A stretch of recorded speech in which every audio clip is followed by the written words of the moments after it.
Salut à toi qui veux prendre le contrôle de ta vie, ici c'est Zenrila et dans cette vidéo je voulais te parler un peu d'une certaine manière, je dérape ce matin, d'une certaine manière de motivation.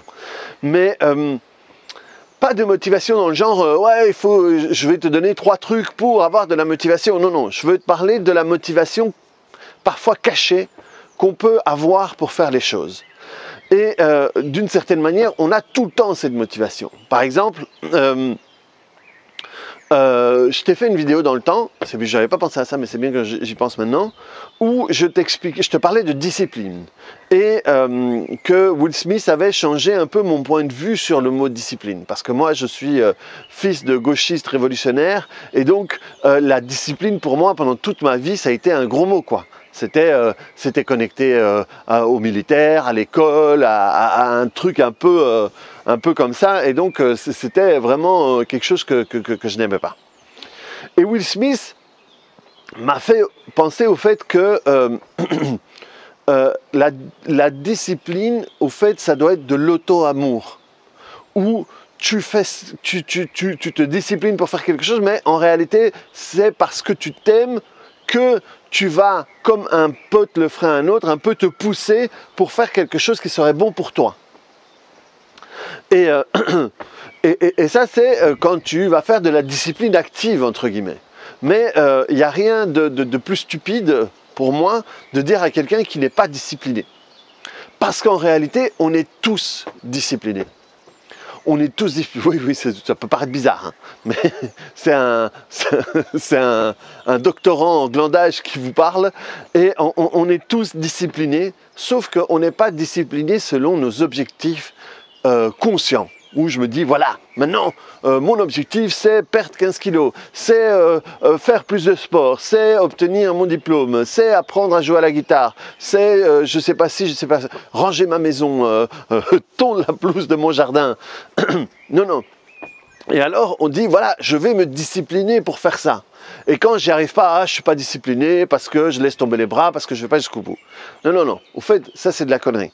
On est tout le temps discipliné. Sauf qu'on est discipliné par rapport à nos programmes.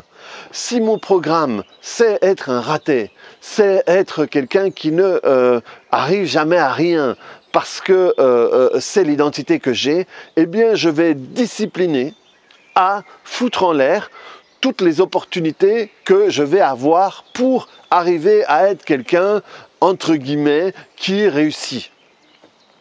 Si, je sais pas moi, si... dans ma programmation, je dois être trompé, eh bien, je vais être discipliné à trouver quelqu'un qui aura...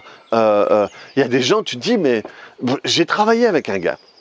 J'ai travaillé avec un gars qui avait une petite amie qui était plus vieux que lui. Lui était jeune, hein, on devait avoir 20 et quelques à ce moment-là, et elle avait une trentaine, quarantaine.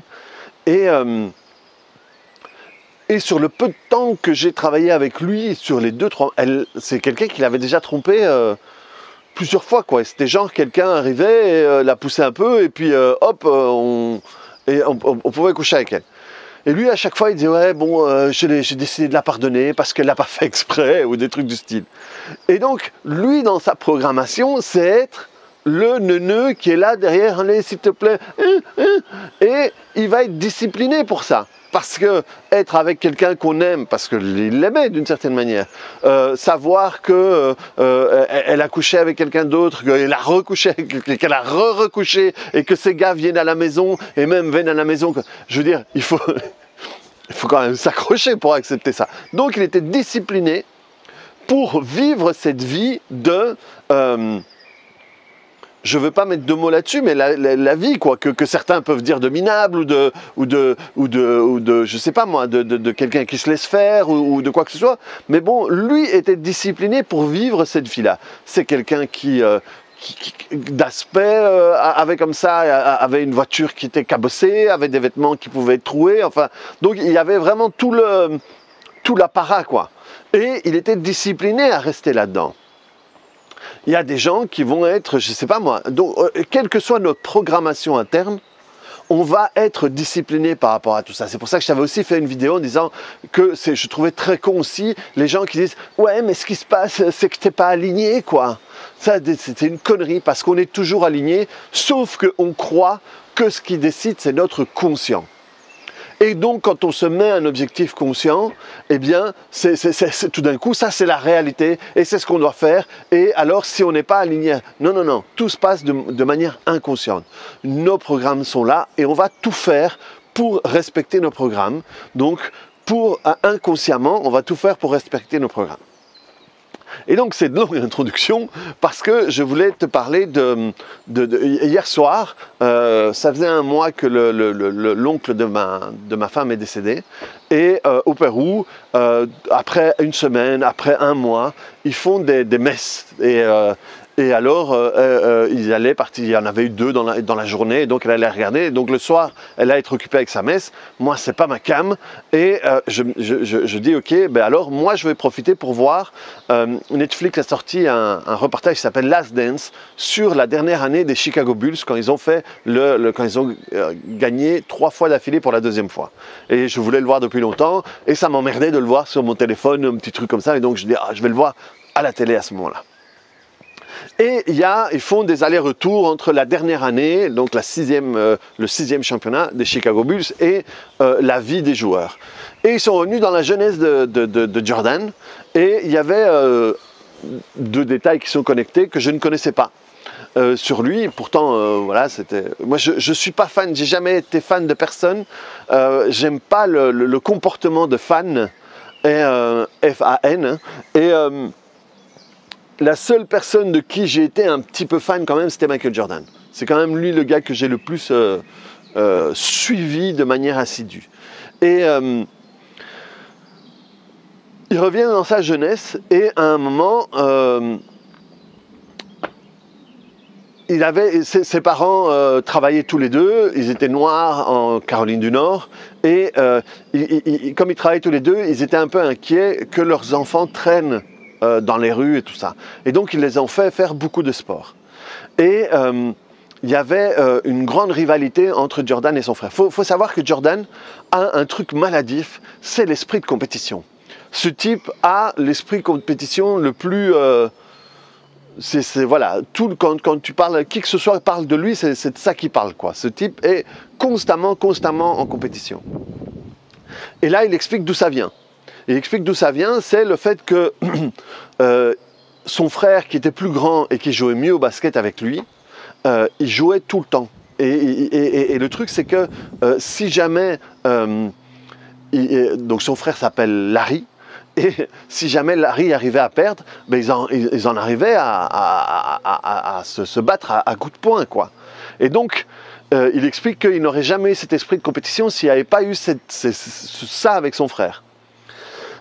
Et là où ça devient un peu tristounet dans ma vision de voir les choses, et ça explique certains trucs, c'est qu'à un moment, il dit, son père explique que lui était très bricoleur, et que Larry aussi, mais Jordan, on lui demandait de lui passer une clé à molette et de passer un tournevis, quoi. Et donc il dit, va dans la maison avec ta mère, parce que je peux rien faire avec toi à ce moment-là. Et Jordan explique, et ça a été tellement douloureux pour moi, c'est quelque chose qu'il avait du mal à supporter. Et donc, et le père de Jordan, quand on suit la carrière de loin, était très présent avec lui. Et quand il a son premier championnat, il a une coupe qui est assez grande, il pleure et il a son père à côté. Son père, enfin voilà, dans la carrière de Jordan, son père est très présent. Et donc après, quand il y a cette compétition avec son frère, et il y a un moment, Jordan il dit, et en réalité, je me battais pour quoi? C'était pour avoir l'attention de mon père. Et là, je commence je n'avais jamais regardé Jordan par rapport à ses programmes, j'avais toujours été obnubilé sur le... Oui, je sais, toi aussi tu l'aimes bien. Elle est là. C'est la loi canadienne qui voulait m'agresser l'autre jour. Et là, je commence à le voir au niveau du programme. Et Et ensuite, ils arrivent au premier championnat où voilà, c'est dur, il se fait humilier pendant 2 ans d'affilée par une autre équipe qui le frappe, pour moi c'est super chouette à regarder, mais surtout c'est la première fois que je le regarde un peu à travers l'esprit du Terminator. Mon pote il appelle ça Terminator. Quand d'un coup il me dit celui-là il est pas mal et que je donne tout le profil psychologique, il me dit putain ça va, j'ai juste demandé quelque chose, arrête de faire ton Terminator. Et donc quand je le regarde à travers du filtre comme ça hier, ça m'a paru important. Et donc quand il gagne son premier championnat, il le gagne contre Magic Johnson qui était considéré le meilleur joueur à ce moment-là, et il a dit cette phrase, il dit le fait de gagner ça m'a permis de rentrer dans la cour des grands. Et il a dit en anglais, I finally fit somewhere. J'ai finalement eu une place quelque part. Et ça, c'est terrible, quoi. C'est terrible parce que, en réalité, tout le temps, ce type qui est, même s'il ne gagne pas de championnat, mais pendant les 2-3 années avant, il était déjà considéré comme le meilleur joueur de la NBA. Enfin, c'est pas rien, quoi. C'est vachement important. Et de toute façon, à ce moment-là, avec toute le fait d'être présomptueux, finalement, il ne se sentait pas assez bien. Finalement, il n'était pas assez bien. Il était quand même le type qui se fait rejeter par son père. Et c'est pour ça que le type, il va tellement, quoi. Et c'est terrible. Moi, ça m'a fait quand même un nœud dans la gorge, quoi, de me dire putain, quoi. Tout ça, et c'est fou parce que à ce moment-là, sa motivation, c'est pas être le meilleur du monde, c'est pas gagner un championnat, c'est exister, bordel. C'est avoir sa place quelque part. Et ça, c'est terrible. C'est terrible parce que c'est ce que j'ai dit. Tu sais, quand Kobe Bryant est mort, j'étais au Pérou et je t'avais fait une vidéo où il y avait du bruit de l'eau et tout avec la rivière qui passait derrière. Et je t'avais expliqué que sans doute, si Michael Jackson et Michael Schumacher avaient été dans mon cabinet, ils n'auraient sans doute pas fait la carrière qu'ils auraient fait. Parce que Michael Jackson était à la poursuite de pouvoir être aimé parce que son père le frappait, le traitait de grenet, le disait t'arriverais jamais à rien, t'es un nul et tout. Et que quand par exemple il a fait et ça je vous invite à le voir si vous ne l'avez pas vu ou si vous ne l'avez pas vu depuis longtemps, vous mettez Michael Jackson Motown. Et vous allez dans la vieille version, parce qu'il en a fait une autre après qui n'est pas si terrible que ça, où on voit où il danse avec ses frères, et c'est le début, enfin, c'est c'est pas le début, parce qu'avant il avait fait l'album of the Wall, mais le début de Thriller, où il commence avec Billie Jean, là où il commence avec ses trucs en diamant et tout, et ce show est génial, il doit durer un quart d'heure au départ, il chante avec ses frères, et après il chante tout seul, où c'est la première fois qu'il fait le moonwalk, là, hein, et où il fait son logo, vous voyez le logo de Michael Jackson, c'est se mettre sur ses pointes, il comptait rester 5 secondes, et il ne reste que 3 secondes. Ou 3 secondes, il restait qu'une seconde, je ne sais plus. Et ce show est considéré comme le meilleur show de l'histoire de la télévision, et lui sort en pleurant en disant qu'il a tout foutu en l'air. Schumacher, bordel, c'est lui qui a gagné le plus de championnats de course de Formule 1, et le type à 40 ans, il retourne, bordel. Ces gens, et c'est ce que je disais, ce qui était triste avec Kobe Bryant, c'est qu'il commençait seulement à vivre. Ça veut dire qu'il s'était prouvé tout ce qu'il avait à prouver. Ça veut dire il commençait un peu à ok, j'ai le droit maintenant de vivre. J'ai le droit de... Et Jordan, je ne l'avais jamais vu à travers ces trucs-là. Après, je me dis, mais je suis vraiment trop con. Là, j'étais vraiment je le regardais qu'avec l'émotion, et ça m'empêchait de réfléchir, parce que maintenant, ça me paraît évident que derrière ça, il devait y avoir un truc comme ça. Et donc, c'était terrible de me dire, de l'entendre dire « I finally fit somewhere ». J'ai finalement une place quelque part. Et donc, moi, par expérience, je sais que rares sont les fois où, si tu ne travailles pas sur les ingrédients du cake, tu parviens à changer le cake. Tu vois, parce que après deuxième, troisième championnat, il fait quelque chose d'extraordinaire que personne n'arrive à faire jusque-là. Son père meurt, il arrête le basket, il revient 1 an et demi après et il gagne de nouveau 3 championnats. Et quand tu vois la manière dont le type va les chercher, j'ai du mal à croire maintenant qu'en réalité, le fait d'avoir gagné son premier championnat a cicatrisé sa blessure. Et quand on l'entend, ce que tout le monde dit, c'est qu'à chaque fois qu'ils rentrent dans une discussion, il dit « Ouais, mais t'as combien de championnats? Moi, j'en ai 6. » Donc, il y a quand même ce truc de revanchard, de compétition, il est quand même toujours derrière. Et c'est super triste de te dire que Michael Jordan, c'est sans doute le meilleur athlète de l'histoire. C'est un des plus grands athlètes dans l'histoire. Ils sont très rares, les histoires comme lui. Il y a Mohamed Ali, je sais pas moi, il y a peut-être Usain Bolt, mais même pas, je suis même pas sûr. Mais, donc des gens qui ont des carrières comme les siennes, c'est super rare, quoi. Et on dit Babe Ruth, mais je connaissais pas assez ce type de baseball. Mais donc, le truc, c'est que la motivation, et c'est ça à la base, je voulais te parler de motivation, c'est quelle est ta motivation? La motivation, c'est pas se motiver, allez, on y va. C'est pas ça la motivation, ça c'est du foin, quoi. C'est du foin. Ta motivation, c'est pourquoi est-ce que tu fais ce que tu fais? Pourquoi est-ce que tu es prêt à te faire du mal, à te torturer, à te déchirer pour faire ce que tu fais? Pourquoi est-ce que tu es prêt à te faire du mal et à te déchirer pour être le meilleur, pour être le plus fort, pour être le plus adroit, ou pour être le plus nul, pour être celui qui a des problèmes financiers, pour être celui qui termine en tôle alors qu'il t'avait tout pour ne pas l'être.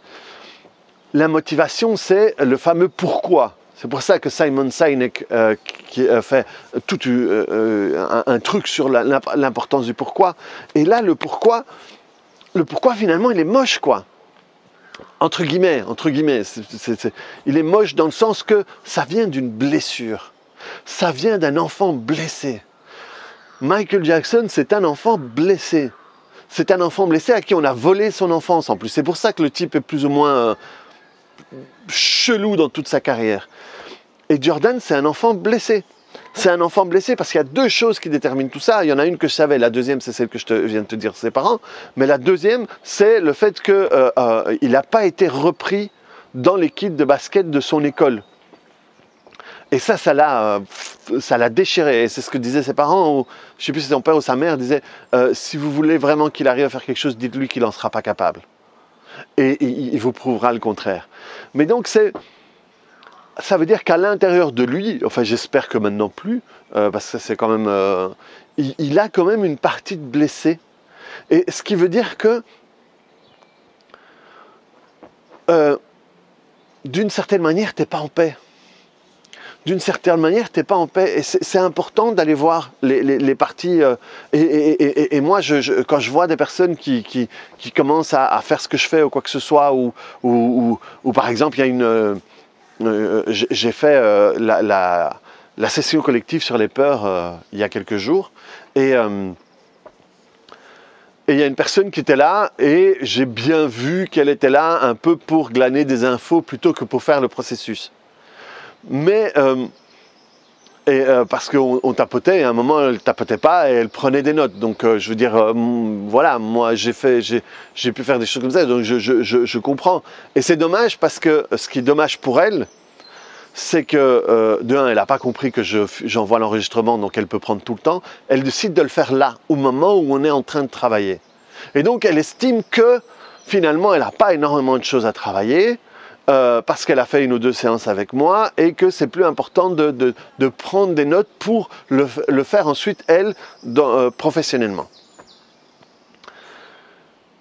Il n'y a rien de pire que quelqu'un qui croit qu'il n'a plus besoin de travailler.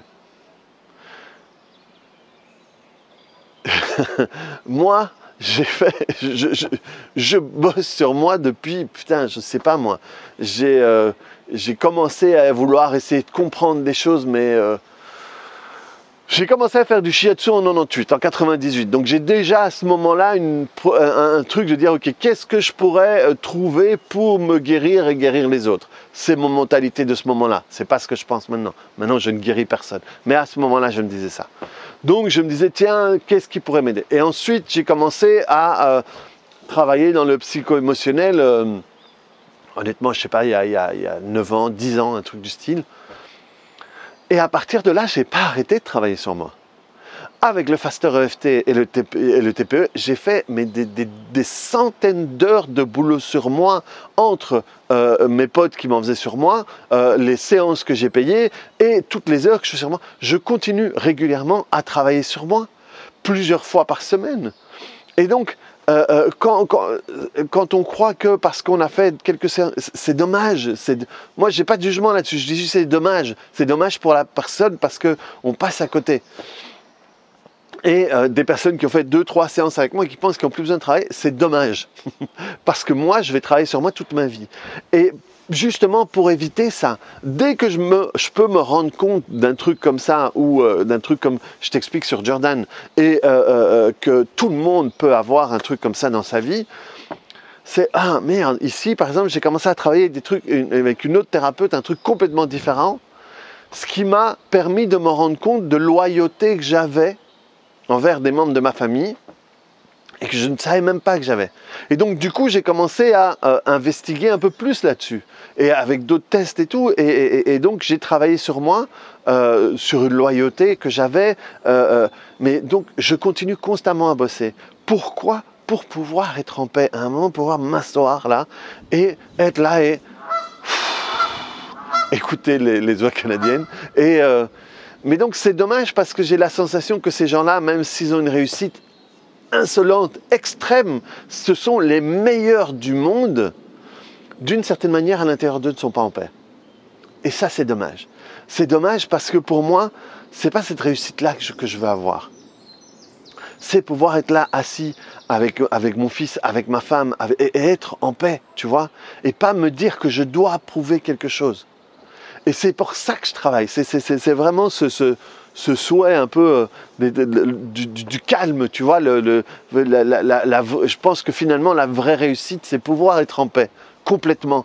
Pouvoir être là, au calme, et ne pas être pris dans des tourments mentaux comme ça. Et voilà, enfin voilà, c'est un peu la réflexion que j'ai tirée par rapport à ce que j'ai vu hier. Et c'est fou parce que on est tellement subjugué par ce genre de personnes et finalement ce sont des personnes blessées. Ce sont des personnes blessées, c'est ça qui est dommage. C'est ça qui est dommage et qu'on va se moquer plutôt du type qui sera cool, qui sera machin parce qu'on se dit ah il veut pas réussir, il n'a pas la réussite, il n'a pas ci, il n'a pas ça. Et de plus en plus finalement cette réussite, c'est ce besoin de réussite comme on le voit, c'est peut-être une des merdes qui participent à la situation dans laquelle on se trouve maintenant. Où la réussite va être déterminée pour ce qu'on prouve à l'extérieur plutôt que par la paix qu'on peut avoir à l'intérieur. Oh, putain, ça fait moins de Shaolin quoi, le truc que je viens de vous dire. C'est sorti tout seul. Hein. Donc, qu'est-ce que je viens de te dire? Et c'est là le truc, des fois quand ça sort tout seul, je suis même pas sûr de pouvoir leur dire. Donc, ouais, la tristesse tu rebobineras, hein, mais... La tristesse, ouais, c'est ça, c'est quand ta réussite est déterminée parce que tu prouves à l'extérieur plutôt que par rapport à la paix que tu peux avoir à l'intérieur. Et moi, c'est ça que je veux t'apporter par les vidéos, par les séances collectives, tout. C'est pouvoir t'aider à te rapprocher chaque fois plus et avoir des outils pour aller vers cette paix extérieure. Parce que plus tu vas pouvoir être en paix à l'intérieur, moins tu auras besoin de démontrer des réussites à l'extérieur. Et s'il y a une partie de toi qui te dit « oui, mais bon, moi, je voudrais quand même réussir à l'extérieur », voilà, c'est qu'il y a un petit truc à chercher là-dedans. Et parce que le problème, c'est que tu ne seras jamais en paix. C'est le nombre de personnes qui ont eu des championnats, qui ont eu des machins, Ronaldinho, c'est un des meilleurs joueurs du foot du monde, de l'histoire. Ce type a tout gagné. Ce type a tout gagné et il est en tôle au Paraguay maintenant. Donc c'est dommage, c'est dommage. Voilà, reprends le contrôle de ta vie, de nouveau une vidéo en longueur, mais J'avais besoin de ça pour pouvoir t'emmener dans mon association d'idées par rapport à tout ça. Donc, en résumé, cherche tes blessures. Cherche tes blessures. Cherche vois ce que tu veux faire. Hein, c'est quoi ton objectif? C'est quoi le truc que tu aimerais démontrer au monde, au machin, où tu dis ouais, j'aimerais vraiment arriver à ça, j'aimerais gagner 1 million d'euros, j'aimerais avoir une super grande maison, ou j'aimerais être le meilleur là-dedans, ok. Et va voir si derrière la motivation, il n'y a pas un truc, il n'y a pas une blessure. C'est pas pour que tu le fasses ou pas. C'est pas pour que tu te contentes de peu. C'est pour que tu puisses maintenant faire la paix avec ça, pour pouvoir trouver maintenant ce que tu imagines que tu vas trouver si tu pouvais obtenir ce résultat-là. Parce que d'une certaine manière, une partie de toi se dit, si j'ai cette maison, si je gagne ce million, je vais me sentir comme ça. Inconsciemment, c'est ce que tu te dis. Mais qu'est-ce qui se passerait si tu pouvais te sentir comme ça maintenant? Au lieu de manifester ça, ou peut-être tu vas le manifester, et quand tu seras là-bas, tu diras « Merde, mais je me sens toujours mal », peut-être que tu vas pouvoir manifester quelque chose de complètement différent, où tu vas pouvoir te sentir bien. Et finalement, c'est ça un peu, pour moi, c'est ça la réussite. C'est vers ça que j'essaye de tendre. Donc voilà, reprends le contrôle de ta vie, clique sur le bouton j'aime, mets-moi des commentaires, et on se voit sur une autre vidéo. Allez, salut!